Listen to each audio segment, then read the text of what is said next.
And I'm back, ladies and gentlemen. That's right. It's your favorite homegirl, E. Reed, your favorite host who loves to smile the most. I'm back, y'all. And you know what? I want y'all to sit back, relax, turn it up, and check this out.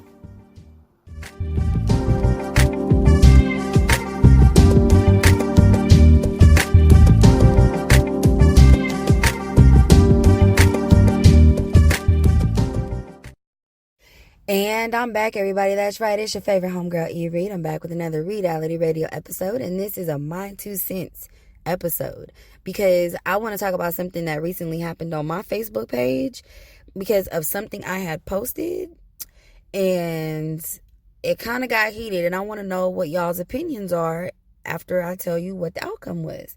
So maybe it kind of all like started when Boosie was got at by fraternities for him wearing the Greek letters of a fraternity and all of that, and then he ended up apologizing to save face or whatever, which I don't believe he should have had to do that. Like, I don't feel like it's that deep, but I'm gonna tell y'all why I don't feel like it's that deep. And so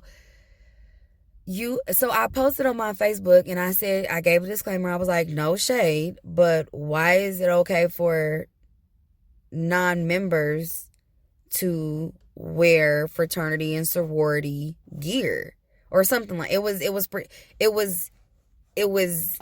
referenced in that context, okay? And several people were, didn't understand it either, and one person in particular who I've worked with before, and I think I'm published in her book. I'm not quite sure if I am. She said that I would be, but I think I'm published in her book, and I write for her blogs sometimes too. But she is a part of a sorority. I don't know which one. It's whichever one is the blue one. I don't know. But she's a part of a sorority, and she jumped on the post, and she was very defensive, and she wanted to give a history lesson of why fraternities and sororities exist and what they do for the community and all these things. And at the end of the day, none of that matters. Like, my post had nothing to do with that. I didn't ask about the history. I don't care about the history. I've never wanted to be a part of a sorority. At one point, I'm not gonna lie, I thought I did when I used to watch A Different World.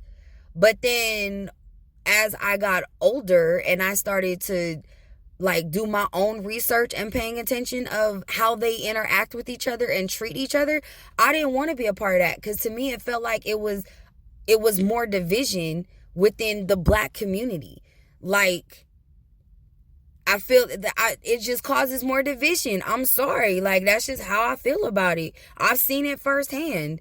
Like, I've seen sororities belittle and degrade one another based on one person being a part of a being a part of a sorority and the other one.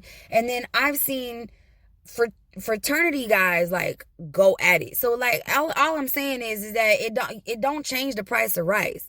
If you want to do some good for the world and you want to be, philanthropic, I don't even know if I'm saying that right, and you want to give back to the community and raise money and stuff like that, you don't necessarily have to join a sorority or a fraternity to do that.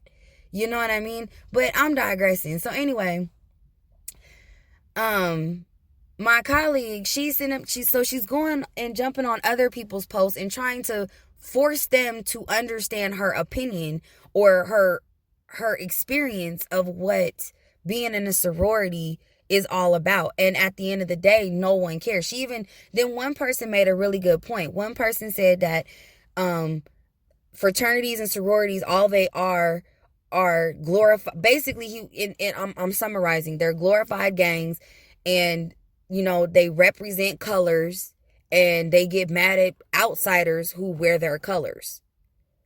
And she caught offense to that. And later in a private message, in her explanation, and I'm only saying what she said in private message because she had already like told me that she might do a whole show about this. So I'm going to do a show about this too. And so she was telling me in the message that, you know, she's experienced on both ends, you know, being a part of sorority and then being affiliated with the gang, and how their causes aren't the same. And, you know, basically one does good for the community while one doesn't, and one is violent and one isn't. And I'm like, that I understand her point. I understand it, but it still don't change the price of rice. It just doesn't, in my opinion. Okay. And then at one point I asked her, I said, his point wasn't saying that you guys are a gang. He said it's similar to a gang. And I also said that to her, that from my understanding, living in a neighborhood that had gangs, living next door to a gang, having family members that were in gangs, having friends that were in gangs, having friends that I lost to gang violence, you know, from my understanding, people join gangs because they want to be a part of a group. They want to be a part of a family because they're denied outside, you know, within their own circle. You know, they want to be a part of a group that's going to provide protection and commonality type of a thing. You know what I mean? And so I said, is that not what fraternities and sororities do? Do they not do the same thing? And then she says, well, some people do join them in order to be a part of a group of people. And I said, well, that's the similarity. And that was all his point was that it's a similarity. We know, like, at this point of the game, both of us being writers, we know the difference between a simile and a metaphor. And he said it as a simile. He didn't say it was a gang. He said it was like a gang, similar to a gang. So saying all that to say, there's got to come to a point where we have to not always be so subjective to when we're ready to respond to an objective question. I don't know. Maybe I think differently. I just feel like if I see an objective statement or an objective question, I should change my mindset to think objectively and respond in that context, not take it personal and I'm going to respond subjectively as if you're attacking me personally or what I believe in personally. I don't feel like that is the case. You know what I mean? And at the end of the day, I'm not responsible for what you want to perceive my exact words of saying, but I will listen and receive what your response is. But then you can't get all rah when I don't agree with it or I don't see the point of it. And just because I understand it doesn't mean I have to see the point. Like, it still doesn't, that, in my opinion, the details of what they do for the community and the good parts that they do has nothing to do with what my question is. My sole question is, why is it that people who are not a part of a fraternity or a sorority not allowed to wear the gear? And the way I feel is like this. If it's available to buy, then I should be able to buy it. And if you don't want, if you want non-members to buy it, then what you should do, this is what y'all should do. Okay, all you fraternities and sororities, since y'all want to be all exclusive and sedity, this is what you guys should do. Every single one of your members, you should give them a little members club card. Okay, have one like they do when you go sign up for a gym or you go to the library. You get one for your keychain and then you get an actual card. Okay, a lot of you fraternity and sorority members are old enough to remember Blockbuster and Hollywood Video when they did the same thing. So you already know what I'm talking about. And you should give all of them their own little card. And when they want to go buy something, they have to present the card. And the person, the vendor, has to write down the card number just like they do with other, with like old school credit card systems. Okay, when they used to have to like do the and swipe your card on the paper and write down your driver's license information. They should write down your information of your member card. And then that way you will be, it will be definitely contained, okay? Contained and controlled, that only members buy members only gear. Okay? Because otherwise, the way I see it is that if it's at the store and it's available to buy, that means I can buy it. Now, if you don't want me to buy it, you need to put something in place so it's not available for me to buy it. Because at the end of the day, it makes no sense.